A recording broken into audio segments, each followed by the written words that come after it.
were you from a small town in Denmark? Or? No, I was from Copenhagen, straight from Copenhagen. Yeah.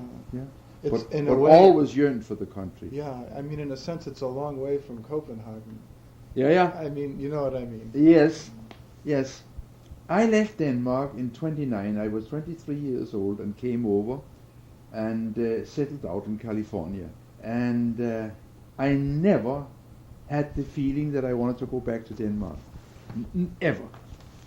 I have never been lonesome for Denmark, but I have great fondness and great sentiment for Denmark. But as far as being there, because what you felt in Denmark, when we went to school, Copenhagen was talked about as the capital, the giant head of a little country, see? Mm-hmm. And half the people, half the population lived in Copenhagen. And I think it's true to this day. Some years ago, let's see, 73 it was, when Lorraine and I went over to Europe, and we were in Denmark for a couple of days. No, it was in 67 this time. We visited a man who is supposed to be one of the richest men in Denmark, and in big industry making rugs. Have you ever heard of Raya rugs? No. Well, Victor Borge advertised that for a while. And he was the only Dane who had a Learjet. R-O-Y-A. Roya. Roya. Okay, Yeah. I remember. In other words, if you put an L at the end, it would be Royal Rugs. Well, we went to visit this man because I was a great friend of Bill Lear. And The inventor of the jet. of the jet, yes. Uh-huh. So we had a greeting to him, and we went and had lunch at this delightful castle that he had on the middle island in Denmark. And we said we had to catch the train right after lunch. He said, "Where are you going?" He said, "We have dinner engagement north of Copenhagen, which involves another train ride." And he said, "Oh, don't worry about that. You can stay here. We'll fly you over." Not in a Learjet, because a Learjet takes a runway, and he had only a short runway. But they had several planes at their disposal, so they flew us over. And while we flew over Denmark, this was my first low-level flight over Denmark. And also the airlines come in from the south, and you don't really see much. But we had a chance to see, and it looked to me like at this point a continuous village. The population is that dense. I'll tell you what happened already. So no room. Yeah. So that was one of the reasons I felt there's no elbow room. Yeah. I stay in America where not only is lots of elbow room, but also glorious countryside, and I am to this day passionately fond of driving around the countryside and taking it all in, and I never can get my fill. And you could imagine seeing this setting sun in the Pacific Ocean. That's quite an experience. And I never thought of going back, never. And a year after I arrived, or less, as a matter of fact, I came in April, about the middle of April, out to San Francisco. And 29. 29. And I staged the concert, completely out of season. It was the 13th, February the 13th of June. Nobody plays concerts at that time. Yeah. They do have summer orchestral concerts, but they had very little of that. In that perspective, I should also inject that when I came to this country, there were 10 symphony orchestras in America. You know what there is now? Over 2,000. This is an uncanny growth, uncanny development. Of course, I mean, it's 50 years. And of the 10, probably few of them had a full season. That's right. If They any, might. If any. They might not have had full seasons. You know, they would have a 30-week season or something on that order. Yes, that's true. Besides, I could not say how many of the 2,000 orchestras. They would be city orchestra, you know, community orchestra, that sort of thing. Of course, it was true in Copenhagen. There was only one orchestra at that time. Now every city has a city orchestra. I played with 2 or 3 of them. What was it about the U.S.? Was that your first? Yes. I wasn't sure. Did you take up residence here then and make that your home base? Yes. When you? Why the U.S.? Well, I was married to a girl who was from California, I see. whom I had married in Denmark. I see. And that involves the privilege of, as a spouse, Oh yes. you have free entry, Yes. but you don't become a citizen, but you have the privilege of living here without other permit. So I was here until 35 when I 36 when I became a citizen. And this concert I gave was very, very successful. They wrote, for instance, the little country that gave us H.C. Andersen, you know, H.C. Andersen, the fairy tale man. Oh yeah. Yeah. Gave us G.J. Hans Christian Andersen. Yeah. Gave us G.J. and that kind of thing, so that I was really received with open arms. And 6 weeks later I was soloist with Bruno Walter, who conducted orchestral concerts. And the one who played right before me in the concert before me was Prokofiev playing his own third concerto, so you know that. Had you heard that piece yet? I had known of the piece in Europe, but I had never heard a performance. But I remember a fellow student of Petris, a Russian, introduced me to it in his home. What ensued is worth telling because it would be characteristic of, to this day, of what it entails in the way of difficulty in launching a career. With all this attention that I got out in California, everybody said, well, now you must go to New York and give your debut recital in New York. And I followed up on this advice in the following way. I'm terribly fond of motorcycling, so I had a wonderful motorcycle, an Indian 4. Do you know what that is? No. No, an Indian 4 means it has 4 cylinders that it makes no noise. It's just kind of a whisper jet. And I loved that thing, and I set out from San Francisco in September to drive to New York. And I had driven something like 8 hours. When out in Nevada, about 35 miles out of Reno, I struck a gravel road that was 6 inches deep with gravel. There was no way you could sit on a motorcycle in 6 inches deep gravel. No consistency. Oh, you couldn't, it wouldn't grip, you know, you would be thrown. And I had to turn around and take the train. Oh, I was dismayed. But I was invited by somebody to stay in a very famous place called the Lotus Club. It doesn't exist anymore, I believe, right across from Steinway's on 57th Street. So I stayed there and I tried what the avenues were, and the proposition was more or less that unless you had $10,000 to spend, no manager would take you on and give a recital. There was a lot of money in those days. It'd but be like 50,000-60,000 now. Yeah, or maybe 100. Maybe 100. Yeah. Bruno Walter was offered, when he was in San Francisco, this is interesting, he was offered the conductorship of the San Francisco Orchestra for the sum of $100,000, which was would be like $1 million now. Well, I mean, a car cost, my first car cost $550, new. Now you can't buy one for $5,500, you know. For $8,000 you get nothing. You get a small car like we have now. We have a Honda that we are terribly pleased with, a Honda, Civic Honda. Oh yeah. Wow, what a car that is. Yeah. Otherwise we have been driving Buicks and before that Volkswagens and before that Fords. But my first car cost $550. The second car, I think, was 3 or 4 years later, cost $850.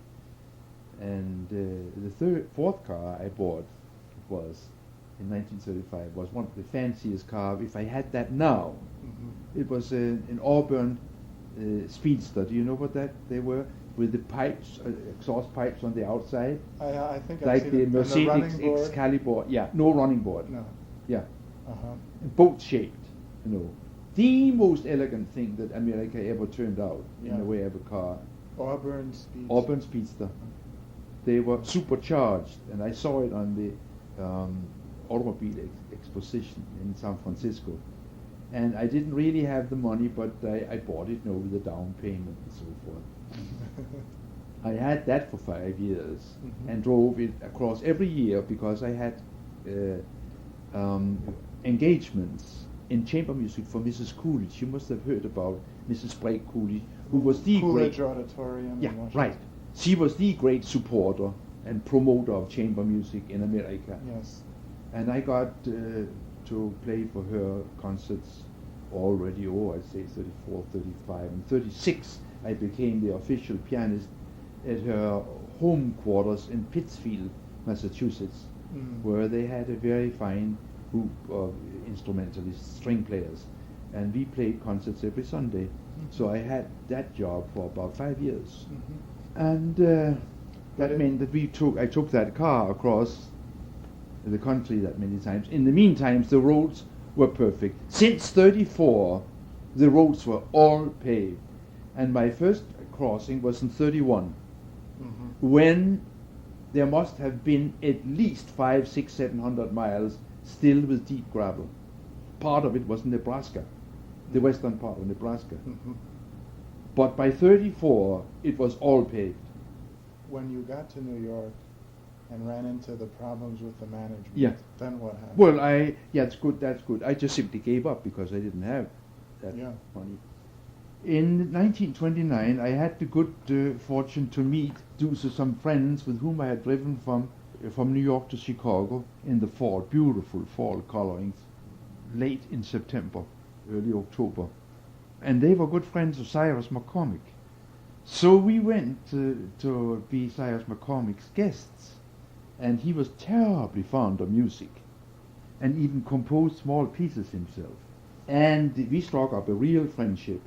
He had already been a very definite patron of Prokofiev when Prokofiev came here in the early years. He said to me, what I want you to do is to go and meet Frederick Stock. So I did. The following morning, or a couple of days later, I went to meet Frederick Stock, who was at the orchestra hall and in a rehearsal. And when the rehearsal was over, he said to me, Mr. McCormick has told me that maybe I should listen to your playing. And he did. And he said, my dear friend, your worries are over with, he said.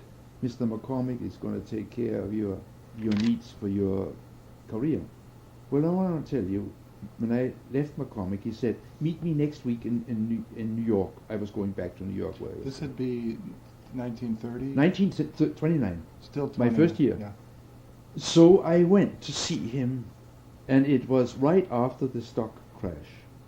He said to me, my dear Gunnar, he said, I thought last week when I saw you that I was a rich man. Now I don't know what I have. So he couldn't follow up.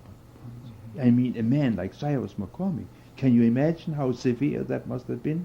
Terrible. Yeah, I don't think I've ever told anybody officially this story. It's never been printed, but it certainly belongs in the picture.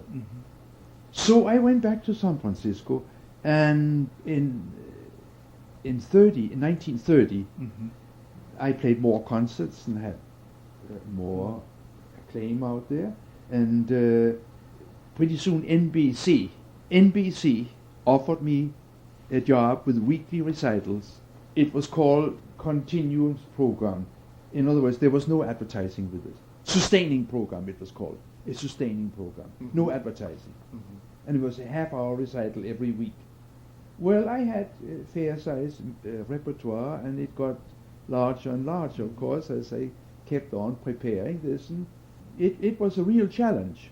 And I was with them until 35, when I got a notice from NBC back east that they would no longer be needing my service after about a month. And the reason for that was that they began to alter their pattern and schedules, where they had an orchestra, full-fledged orchestra. Well, there was 30 men in the orchestra in San Francisco, one in Los Angeles. They had programs issuing from Seattle, from Denver, and Chicago, of course, and other places. They realized that they could beam it all from New York. It was in a depression, you see, and save payroll maybe of thousands of dollars a day. and They developed the technology. technology of microwaves or. yes, the it- boosting, Yeah. the boosting of the programs. Yeah. So that came into the picture. Mhm. And when a year later, in 36, it must have been in 37, I figure out, Respighi had died, and they engaged me to come back and play the Respighi violin piano sonata with Kathleen Parlow, with whom I did a great deal of work for Mrs. Coolidge before. She was also the violinist at South Mountain in Pittsfield. When I went back there, my salary was less for playing for all of America than the small salary I got in San Francisco. Mhm. Because now, I mean, there was no employment other than take it or leave it, you know? Yeah. But during the 5 or 6 years that you had this program, Yeah. that was every week Every week, for half hour. half hour. That's really That's a lot. Incredibly challenging thing. Was that your first experience playing for microphones? Yes, I had recorded. I recorded for Columbia already in 28 in Denmark, and again in New York when I came, the first week I came here. So you were really learning week by week practically. You had to prepare week by week your program. So of course, when you have given that many concerts, I gave 3, 4, 5 recitals a year in Copenhagen, and needing, of course, a new program each time. So I had a fair size. Was this a kind of prelude, that kind of rapid pace of learning, to your famous adventure with the New York Philharmonic? The Philadelphia Orchestra Yeah. was, with With the Beethoven. Ormandy. No, with the transcription of the Beethoven? Yes, That the sixth Beethoven's own setting of the sixth I concerto, of remember the correctly. violin concerto, which is the sixth. That was 13 or 14 years ago, I think. Yeah, it was 1969, January. 14 years. As a boy, I remember reading about it. Oh, really? Oh, yeah. Yeah. Well, So- that was an exciting experience, and of course, what added further to the excitement, they called me, on Monday afternoon. I happened to be in school. My wife called up and said they're trying to get hold of you from Philadelphia. They want you to play tomorrow night with them in New York. So the manager got hold of me from Philadelphia, and I said, well, before I can say yes to that, I have to go to the library because we had the complete Beethoven. And I went in while he held the telephone, and I looked at the pages, and I said, yes, you may expect me tomorrow. So I dashed home and got my clothes prepared, and got a plane at 5 o'clock. It was 2 o'clock when I talked to him. And it takes 1 hour to come out and 1 hour to come back to the airport. And so within 3 hours I was on the plane and back there, and of course studying the score intensively. I couldn't find a hotel room. It was 1:30 in the morning before I finally found a hotel room. So that didn't help any. And I stayed at the Mayflower Hotel, which is right across from the Lincoln Center. In the morning I got up as early, as I thought Steinway's would be open so I could get to the piano and practice. And in the afternoon at 4 o'clock was a rehearsal. And I met Ormandy, and he said to me, I'm so glad we found somebody who has this in his repertoire. I said, I couldn't claim that yesterday, but I think I could say today, yes. And when he heard that, he said I nearly had a heart attack. That's what he said to me. I can imagine. Yeah. So he said, how about the cadenza? I said, what cadenza? I expect to improvise a cadenza. He said, no, I have a cadenza here, Beethoven's own cadenza. 11 pages of cadenza that he had gotten Xeroxed. And That wasn't in your edition? that was not my edition. So I had to play that because it's with timpani. The first movement is with timpani. So I had to play it at sight and rehearsal. Yeah, that was pretty dicey. Really, that's incredible. That's extraordinary by any. Yeah, I don't want to repeat it. Yeah, I by don't wanna any do it yardstick, again, it's an necessarily. amazing. Yeah. Where does the confidence come from? First of all. Well, I mean, as you say, the fact that I was for years under short-term study, so that I had to deliver very quickly. And it happened in Copenhagen already in 27. I substituted for Arthur Rubinstein, who had promised to come and play with the Philharmonic Society that excelled and made a specialty out of early performances of new works. And of contemporary. Contemporary. Yeah. And when Rubinstein heard that he could not play the Brahms B flat also, and he was scheduled to play the Gardens, Nights in the Spanish Garden, Spain, yeah. Night in the Spanish Garden, Yeah, of De Fire. the fire. He refused to come, and I had 4 days to learn and memorize this whole thing, and I was able to bring it off. The Fire piece. The fire piece. Yeah. I wouldn't know one note of Uh-huh. it now. Of course, I mean, you learn something that fast and never have referred to it since. So if Time magazine had been there, we would have read They about were- that there also. Yeah. Yeah. And likewise, when they wanted the Greek concerto played, and I'd never played the Greek concerto because I just don't take on things that are that hackneyed and everybody plays, like the Schumann A minor concerto. I've never felt that I must play too, because I think that if you can avoid another performance and do something else, you're contributing much more than a repetition of something that already has had glorious performances. So they asked me if I would, and I had a week to learn the Greek concerto. Yes, well, that I was able to do all right. Mrs. Greek was there, and besides that, they also want some solos. So I learned about 6 pieces to play solos. So that was another SOS condition. Did you meet Mrs. Greek? Yes, I did. She came backstage. Uh-huh. Right. She was an elderly lady, but very spry, Mhm. and at many concerts. She lived in Copenhagen. Nina Greek was her Well, name. she She had a halo of white hair that was kind of an afro white halo, you know. Then Was she Danish? I didn't think she was, but I know that she lived with her sister in Denmark.